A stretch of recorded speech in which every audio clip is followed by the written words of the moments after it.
네, 반갑습니다. 유광사 지산입니다. 예, 요즘 내 뜻대로 일이 잘 안 돼서 화내는 분들이 많으시죠.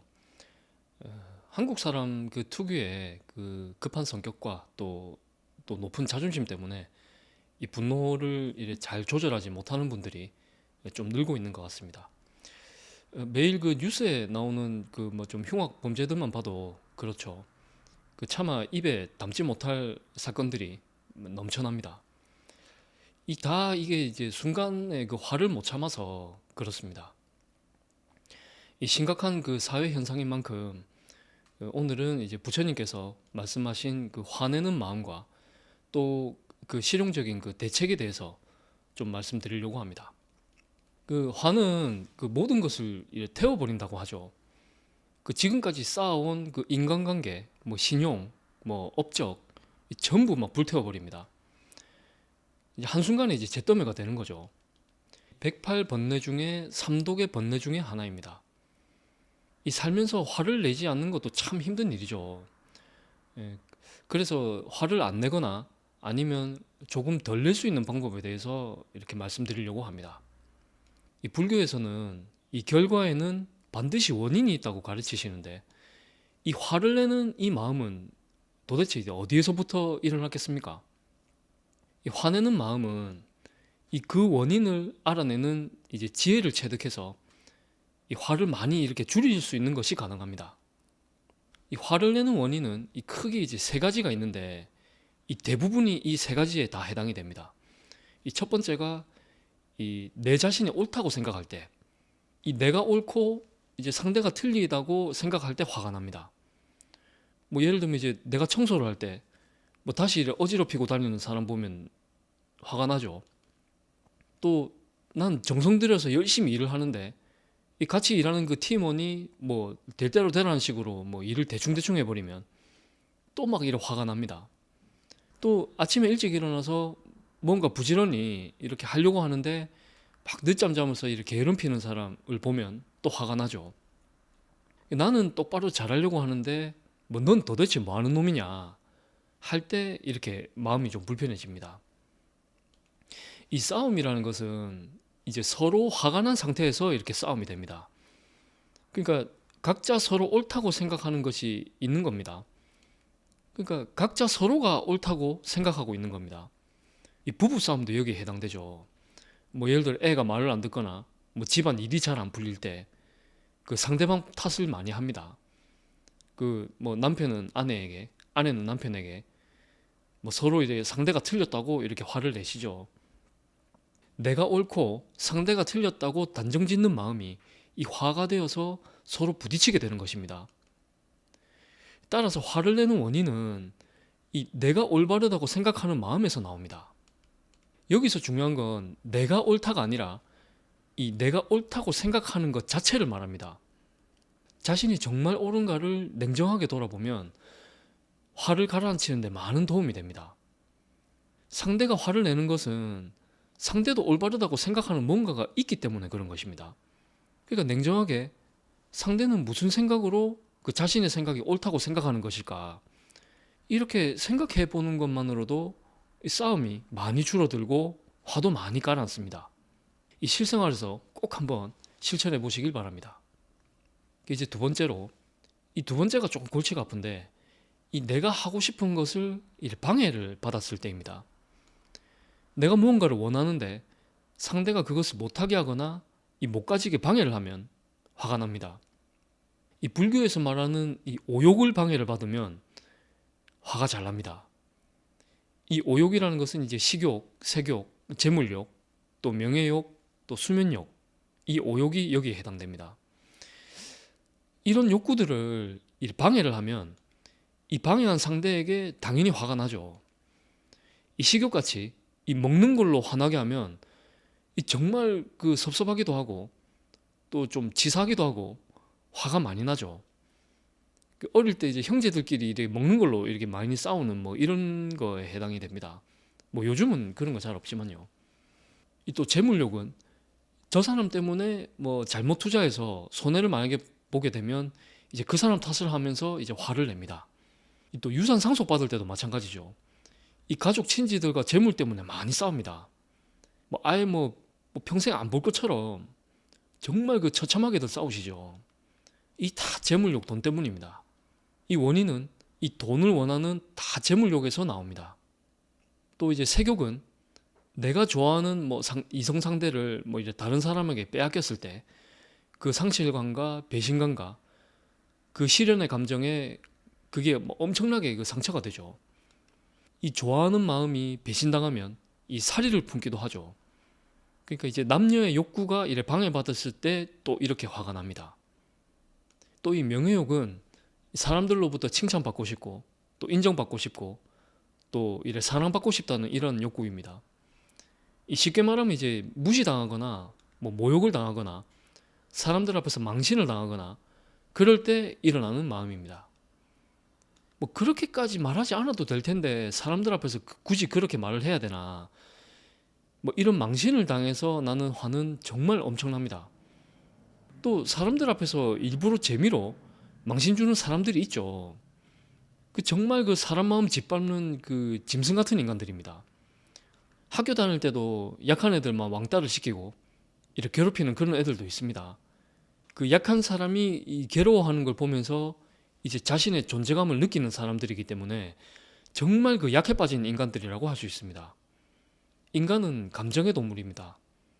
아무리 부처님 법이라고 마음 비우고 내 자신을 없애야 괴롭지 않다고 하지만 이렇게 사람들 앞에서 망신을 주고 무시를 하면 그때 짓밟힌 마음은 돌이킬 수가 없습니다. 이 사람 마음에 못을 박으면요, 못 박힌 사람 마음의 상처는 언젠가는 아물어도 이 못 자국은 남게 되어 있죠. 그리고 또 못 박은 놈은 마음이 편할까요? 이 때린 놈이 잠을 못 잡니다. 특히 부모가 자식에게, 또 선생이 제자에게, 또 선배가 후배에게, 또 직장 상사가 부하에게 더 조심해야 됩니다. 이 마음이 모든 것인데 돌아서면 관계는 정말 끝나버리죠. 이 아랫사람 무서운 줄 알아야 됩니다. 이 아랫사람 앞에서 오히려 더 눈치를 보고 이 행동거지를 조심해야 됩니다. 또 수면욕을 방해당하면 정말 짜증나죠. 옆에 자는 사람이 코를 심하게 골거나 또 층간소음에 또 수면을 방해당하거나 하면 정말 화가 납니다. 이 잠이 보약이라는 말이 있듯이 이 수면은 건강과 스트레스와도 연관이 깊어서 이 잠을 못 자게 하면 일상생활에 지장을 많이 줍니다. 그래서 이제 이것들은 이 전부 이 욕구가 방해를 받았을 때 화가 나는 것들입니다. 그래서 화가 났을 때는 먼저 두 가지를 생각을 해봅니다. 내 생각이 정말 바른 생각이라서 화가 나는지, 아니면 실제는 자신의 욕구가 방해를 받아서 화가 나는 것인지, 화가 난 자신을 객관적으로 돌아보는 것이 중요합니다. 정말 내가 바르고 상대가 잘못된 것에 대해서 내가 화를 내고 있는 것인지, 여기에 대해서 이제 잘 살펴봐야 됩니다. 그런데 이제 틀린 것이라도 자신에게 피해가 없는 경우는 화가 잘 안 납니다. 그러니까 이제 자신과 관계가 없을 때는 아예 관심이 없는 거죠. 뭐 남들 싸우는 거 보면 뭐 그럴 수도 있겠지 하면서 별 생각 없이 넘어갑니다. 이 자신의 손익과 관련이 되면 이 자신이 피해받는 순간 바로 화를 냅니다. 뭐 예를 들어서 이제 학교 다닐 때 뭐 누나가 학교 성적이 떨어져서 이제 부모님한테 혼이 나고 있습니다. 뭐 처음엔 뭐 이제 그런가 보다 하고 별 관심이 없었는데 갑자기 아버지가 나까지 부르더니 너 요즘 행사가 왜 그러냐고 덩달아 나까지 혼이 납니다. 그러면 이럴 때 화가 나죠. 나랑 관계없을 때는 아무렇지도 않다가 괜히 나한테까지 피해가 오면 이 바로 또 화가 납니다. 이제 억울하게 해서 화가 나겠죠. 그러니까 자신의 손익과 관계가 없다면 상대가 나쁜 사람이라도 별로 화가 나거나 뭐 별 생각이 없지만 자신이 피해를 본다면 상대 때문에 손해본 것 같아서 엄청 또 화가 나게 되겠습니다. 그러니까 올바르다고 틀린 것에 대해서 화를 낸다기보다는 자신의 욕구가 상대방에게 방해를 받거나 피해를 보면 이렇게 화를 내게 되어 있습니다. 이런 사실들을 알고만 있어도 이 자신의 화내는 마음에 대해서 이 객관적으로 바라보는 것이 가능합니다. 이 화를 한번 내면 이 내장이 한번 이렇게 확 뒤집히는데 이 그것들이 다시 자리를 잡는데 며칠씩 걸린다고 합니다. 그 혈압과 혈액순환에도 영향을 미치죠. 그러니까 객관적으로 보면 그렇게 화낼 일도 없지만 또 자신의 건강을 생각한다면 이 정말 어지간하면 화를 내면 안 됩니다. 이 마지막 세 번째가 또 자신이 해준 만큼 보답이 돌아오지 않을 때입니다. 누군가에게 나의 무언가를 제공을 했는데 보답이 없을 때, 또 물심양면으로 친절하게 해줬는데 또 그 사람으로부터 보답이 없을 때, 뭐 그럴 때 또 화가 납니다. 이 부처님께서는 이런 것을 친절함에 독이 섞여 있다고 말씀하셨습니다. 상대를 생각해서 이렇게까지 해줬는데 뭐 아무것도 없을 때 친절을 베푼 것이 오히려 자신에게 독이 되어서 괴롭고 억울하고 화가 나는 것입니다. 나는 그 사람을 이만큼 생각했는데 그 사람은 다른 사람을 생각할 때도 그렇죠. 이 스토커들이 잘하는 착각 중에 하나입니다. 뭐 예를 들면 정성스럽게 그 장문에 뭐 카톡을 보냈는데 뭐 읽고서 답이 없거나 성의 없는 답변이 오면 좀 섭섭하기도 하고 뭐 화가 나고 이제 그런 겁니다. 내가 드린 정성에 비해서 성의가 없거나 반응이 없을 때 그렇습니다. 이 보답을 기대하면서 생기는 그 배신감 때문이죠.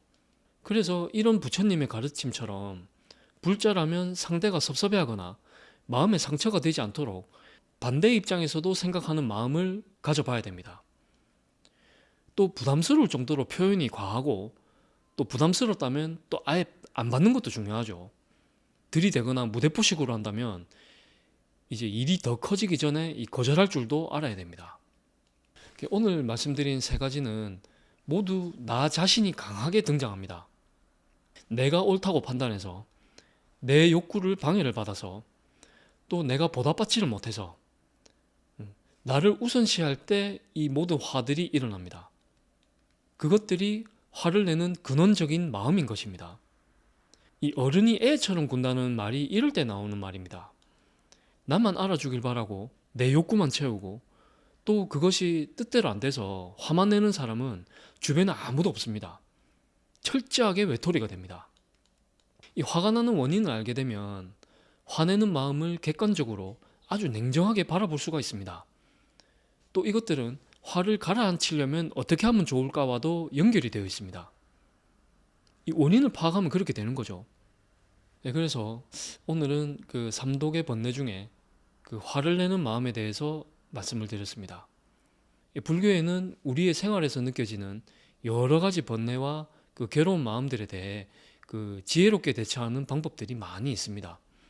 네, 그래서 앞으로도 위강사 TV 시청해 주시는 여러분들께 부처님의 지혜를 하나씩 전해드리려고 합니다.